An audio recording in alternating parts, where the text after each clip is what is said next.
Brought to you in association with Grendel Press.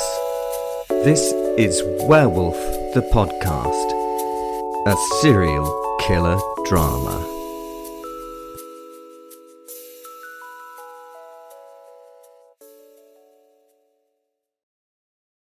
Hello, this is Werewolf the Podcast, and this is your werewolf Wil talking. Last week we did episode 105, which was a world-changing piece of media history. You'll have to go and listen to it to find out why. I'd like to thank Gregory for helping me out with that. He did a fine acting role. Please go buy his book. It's a very good book. I don't really like werewolf novels normally because it's all erotic fiction and, guilt-ridden. Yeah, El Lupo is a fantastic book. Go buy it. It's in the link below if you want to buy it. Anyway, we're going back to the future. No, we're going back to the past because we went back to the future from the past to 105. I don't know. We're going back to Viking times. That's it. I actually watched Back to the Future last night. It's actually quite cool. I forgot the good bits, like when he turns on the, an amplifier and it blows him across the room. It's quite fun. Anyway, sorry, we're going back to the past. Yeah.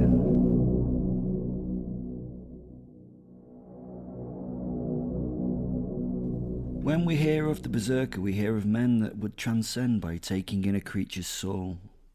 Berserker may be based on the word bearmen or bearmen. It's quite difficult to explain when you can't see the written word because one of them's B-E-A-R, which is like bear, rawr, and the other one's B-A-R-E, which is all naked and woo. Yeah, so you get the idea. Berserker maybe that men fought naked or pretended to be bears. I don't know. Were they furries?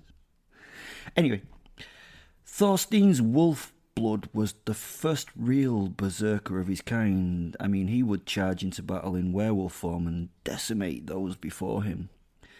I'm going to continue with some more stories of his and Fen's as I get them off Fenrir. At least we now know why Fenrir is called Fenrir. Another notable mention of werewolf-like creatures in Viking folklore is the Ulfhednar, meaning wolf coats or wolf skins. The Ulfhednar. See? Wait a minute. Wait. Ready? Ulfhednar. Thanks, Google Translate. Ulfhednar were a group of legendary Norse warriors who were said to don wolf or bear skins during battle. These warriors were known for their fearsome combat prowess and berserker gang. That's a fucking brilliant word. Berserker gang. A state of ecstatic fury that supposedly gave them superhuman strength and ferocity. The Ulfhednar, got it right that time, the Ulfhednar were actually thought to possess the souls of the beasts. Fantastic. I love that. Anyway, moving on. The blood flows onto my blade as I drive it into the man's chest through armour and skin and solar plexus. I watch his face as I twist and thrust it deeper with some effort through chainmail and gambeson. Once into the chest, I continue through the ribcage and into his vitals. My hand follows the hilt into the body, and I bring the sword blade through the back of his neck, cracking and separating his spine, supporting his weight on an outstretched arm for all to see as he wriggles and dies suspended from the floor. I feel alive most at these points. I fought this man, and we gambled for our lives. I won, he lost. And he's now done. He pays his debt. Blood runs down my forearm and flows onto my body. I feel it lose its warmth as it spreads sticky below my kit. I'm stuck in a moment of slow motion and silence as I watch a drop of the man's life fall from my elbow to the muddy floor. Then the world crashes back into my consciousness and wrenching my arm from his chest, I draw the sword from its flesh scabbard, watching the body drop to the floor and feeling the delight of my enemy's death. He was brave, and he will ride with the Valkyries this evening if he chooses to. Who knows where the Christian men go, but this one could choose Valhalla. His face is beatific, beatific dead man's smile. It thanks me for a heroic death as a new wave of opponents charges over the corpse on the ground, and he is tossed like the coastal dross on the tide. Reality rushes back in, and the noise and violence wash over me as I take my sword through the helmet of my next opponent as he crashes into me, taking me from my feet for a moment before I'm lifted by a laughing brother as he hacks a leg from another warrior before being swallowed by the chaos of the melee. Many are not worthy of my attention, and I slash and cudgel those that lap at my shield as I survey the field for one of note to test myself against. These common dogs are easy meat for me. These peasants are here for the feasting of the crows, not to fight the Ulfhednar. The scratches they cause my flesh heal quick as I walk forward into the storm of steel and death. I have to remove my helmet as I strike to wipe the blood from my eyes. The taste of its iron is on my lips. I roar as I bring the shield up to block a downstroke and rip my blade through the guts of its wielder with a backhand slash that then changes angle on the forestroke to shatter a collarbone of another on its fall. I walk forward with each hack and each slash, dropping fighters with stroke after stroke. I see him. Haglan is sitting amongst his huskarls atop a ridge. I recognise the emblazoned insignia held by his man. These are the true Saxon warriors worth the time to fight and destroy. A sea of bodies is between us, but we carve towards his standard like our proud boats cutting their way through stormy waters. "Prepare! We come for you!" I shout, although I know that it will not be heard over the clangor. My boys step to my sides, allowing me to work my way to the shield wall pressed before me. They scythe and trample their separate ways through the sea of bodies. We are a well-honed machine, the 12 of us. The berserk, but not berserk at this moment. This moment is us, as a perfectly attuned unit. We are brothers trained to be part of one forward moving machine. We slash and slay all before us, churning the flesh. We murder those not worthy of battle. A scythe upon a field of meat, not wheat. We murder, yes, murder. This is no fight against these slaves, the untrained. The channel I want to fight the real men, the soldiers that do this for a living or death. The professional soldiers hold. They hold. There must be 100 or more of them on the brow of the hill. They have the high ground and the advantage and display their tactical acuity by doing so. They are of a different standard. They look they just look more. Their demeanour and armour of a different level. Helms, spears, poleaxes, bodies sheathed in iron mail with sword and shield. Each man is holding something stranger. A teardrop shaped shield painted with their lord's colours. They have a hand and a half sword and a spear. These are the best. At their back are more we cannot see, but they hold pole axes and are ready for the break of the wall into the melee. We pause. I look at my brothers as they slaver and cry to be unleashed upon these men. The spirits rise in us. The energy builds in intensity. Those that surround us now retreat and remove themselves from the fight. They know that they do not belong in this clash. This was for us and those men on that hill. Those Saxon skulls and that standard will adorn the hull of my boat feudum tomorrow. I will own a shield, own pole and mail shirt by the dark. Again, maybe we will learn something from these Saxons in the fight. Their steel is better than ours already. They have better weapons and armour, but they are weak in will and spirit with their pathetic god and his sons slavish and sad hung upon a fucking tree for their sins. I pity them. Why fight? What for?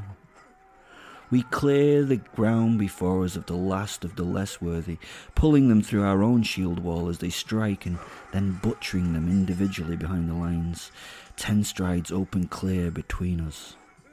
The huskarls lock their funky shields and shake their spears at us as we march forward, throwing abuse at them and roaring at the world. We beat axe and swords on shield.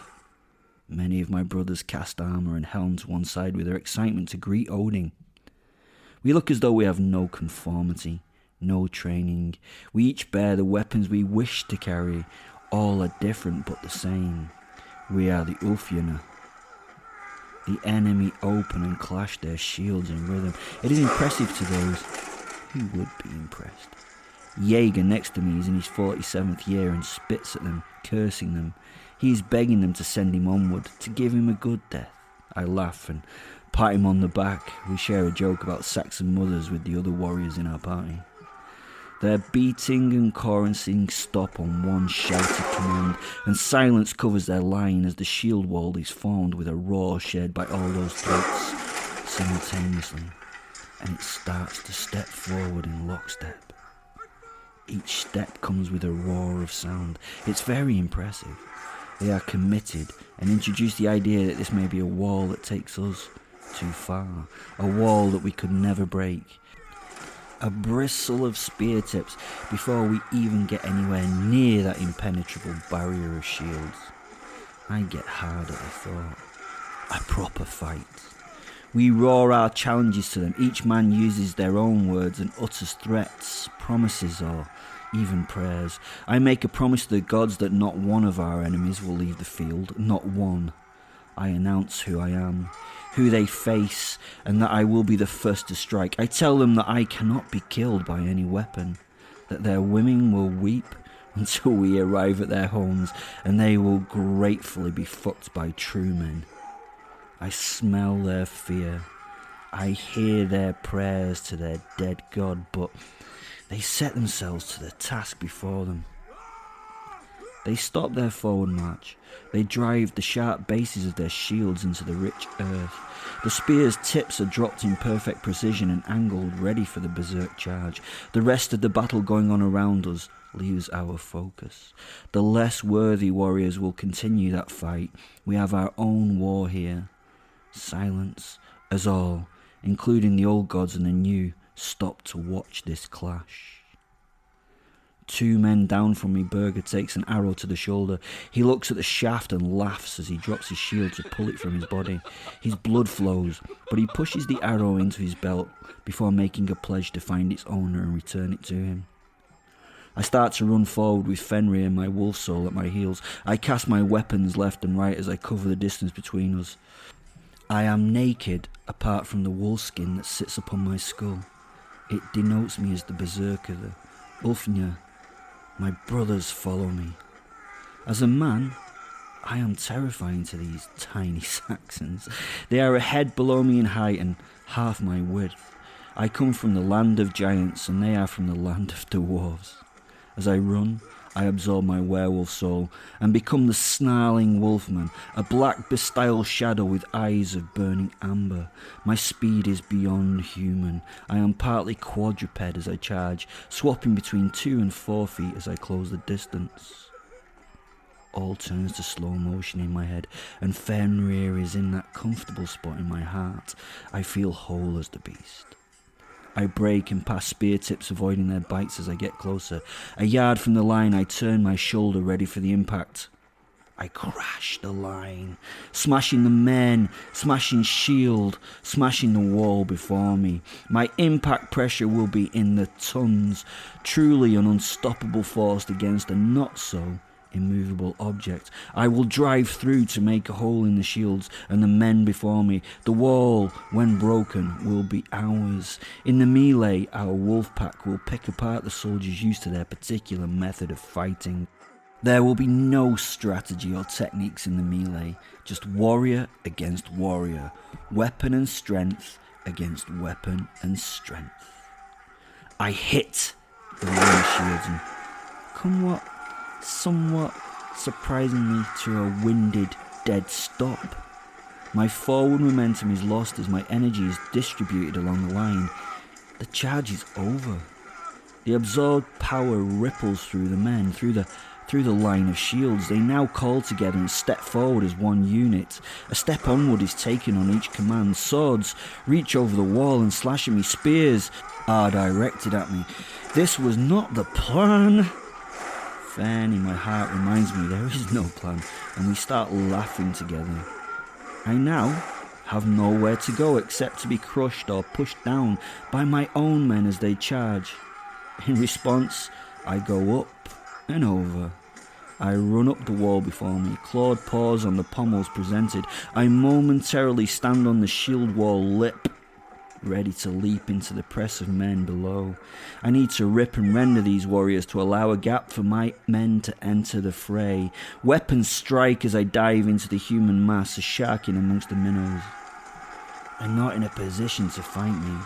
With each movement I tear and rip. Chainmail and leather split like fine cloth. They are no barriers to my power and my claws. I kill easily, and the wounds I gain are not significant enough to cause me concern. These humans haven't got the space to generate the power to kill this monster. They're not frightened though. Lesser men would have broken them and run at the attack of the werewolf, but not these professional warriors. They know they can survive this day if they work together and keep their formations and mutual support. In amongst them now, I lash out with tooth and claw in every direction about me. I tear the helmet from one man as he screams at the loss, scalped by the ripping steel, but before he falls, he plunges a scrammer axe deep in my belly. I pull it free and throw it at the next man, not looking to see if it does damage as I continue my slaughter. I kick and gouge with the claws of my limbs and the teeth in my head. I clear a space of life, and the shield wall collapses behind me, and my brothers, my pack, are now behind me. It is melee fighting from now, open field and without the precise systems these clever Saxons use. This is where the berserk excels. In biting their shields and their enemies' throats, they fight. We wish for death, but only at the greatest cost to those that side against us. The Huskarls panic and try to withdraw and regroup around their lord, but it's too late as we come in amongst them, a ball of hatred in each Viking man. We don't strike to kill, we strike to injure and ruin. We aim to cause damage until none can continue. The cost is high, and the turn of the tide is quick and final. Panic ensues as men on both sides are cut down and trampled. The Saxons die in horror and fear. We die in honour and excitement for the next journey. I finally stand before him. I'm breathing heavy. My wounds heal as he watches, and my heart rate falls. My brothers dispatch those that lie on the floor. Those who need to die are dealt the final blow and sent, well, wherever they believe they should go. The eye I'd lost in the fight recites, and I feel a tear in my thigh zip and repair as my strength returns. I shake my body as a giant black wolfman before him. Blood, snot, shit, piss, and flesh are flung from my fur. I roar to the gods. The sound again makes me rage. Lord Haglin and his standard bearer stand proud before me. They're now waiting to receive us. I wave my hands to my men, stopping my dogs from overwhelming the man and the boy at the top of the rise. They stand their ground or just sit, catching their breath, ready to watch the show. The Lord casts his spear away and draws his sword from his belt. He lifts his shield and runs the blade down to the pommel at its centre, beating it with a heartbeat rhythm. He may be frightened, but it's not controlling him. He's ready and looking forward to this fight. I don't understand the Christian in him wanting to die. What has he to die for? His heaven doesn't look anything like mine. I must look like something from his book. A demon of hell. My eyes are fire and I am matted in the blood and offal of his men. It sticks to me and colours my black pelt with the off-red of real blood. A smile, lifting my howling head to the sky. This is what I live for, a real fight with a real opponent willing to give his all. He's ready to leave everything here and he's willing to die a painful death. I love and live for only this. It's never a fair fight, but it is a fight much finer. We posture across from one another. Nothing is said, But in those moments I can gauge that he's a large and robust man in his 40s. He's strong and skilled and experienced in this line of work. I've no idea what he gets from my display, but he shows no reflection of fear or outrage. His heart rate is still low and calm, as though this is just a typical day doing the work he loves, which perhaps it is. I walk forward until a couple of meters are between us, and I prepare to leap. Haglund steps back, sword raised and ready for the attack. I launch myself and land all 4 feet upon his shield, throwing him off balance and onto his back. He maintains the shield between himself and me on the floor, which somehow holds. My claws score deep and shred the wood of the shield, but don't destroy it. He lets it slip from his grasp as he rolls to his hands and knees, slashing at my legs as he rises. I leap away just in time, allowing the blade to pass beneath my feet like some old 40s movie weapon choreography. A proper Star Trek moment as he misses and then strikes backhand, and it enters my hip. The blade sticks. This man is good, and the pain burns into my right leg. He lets go of the trapped weapon that he can't remove and reaches for one of the many held by his dead and dying men on the ground. The blade is stuck in me, and I struggle and wrench at it to remove it as he points with his newly drawn sword and laughs at my predicament. My men are also laughing as they see me stumble. Haglund says something I don't understand. Then he retakes a defensive position, hefting a new shield from the floor in his left hand as he prepares his sword arm. This man is skilled and fit, but he's not the monster I am. I limp forward as I drag the damaged hip with me.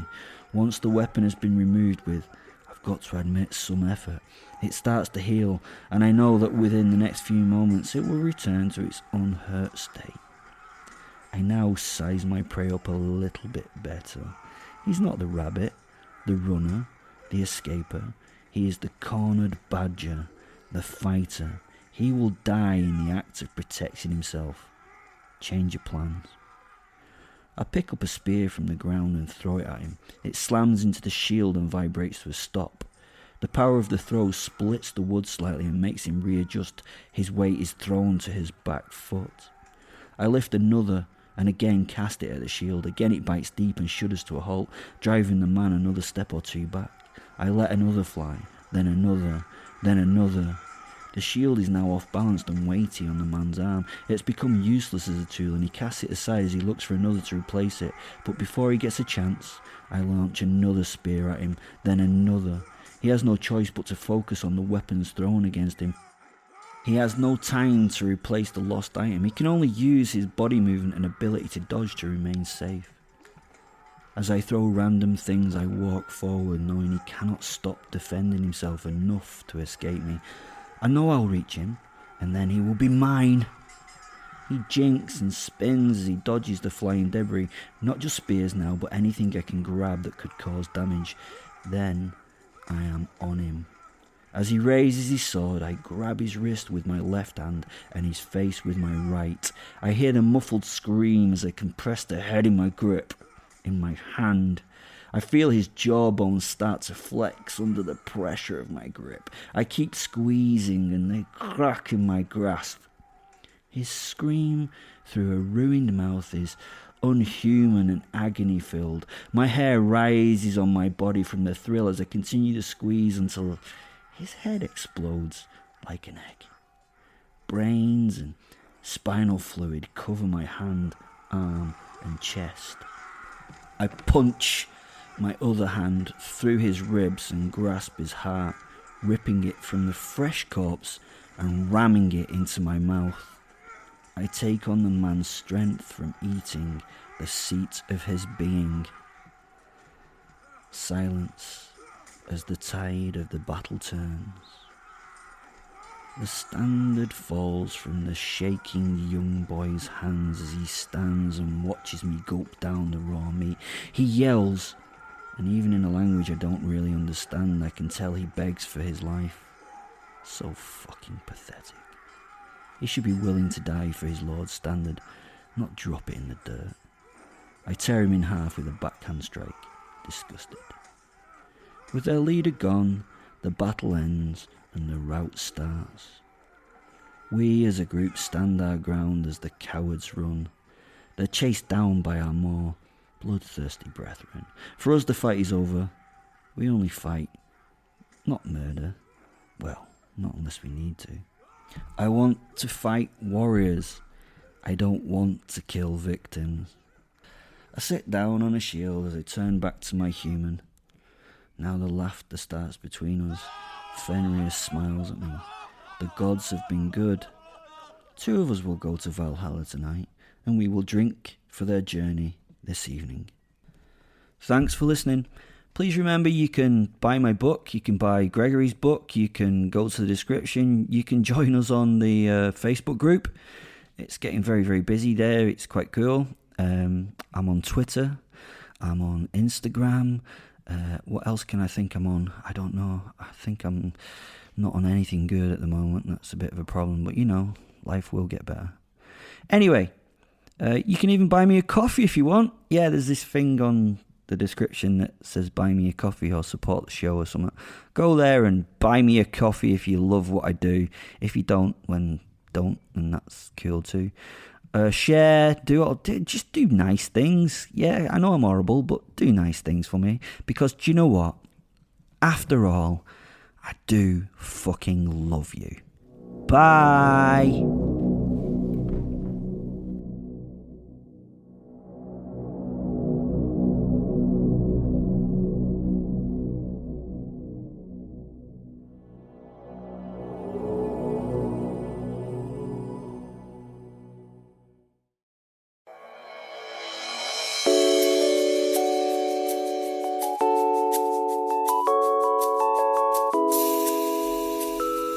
Brought to you in association with Grendel Press. This is Werewolf the Podcast, a serial killer drama.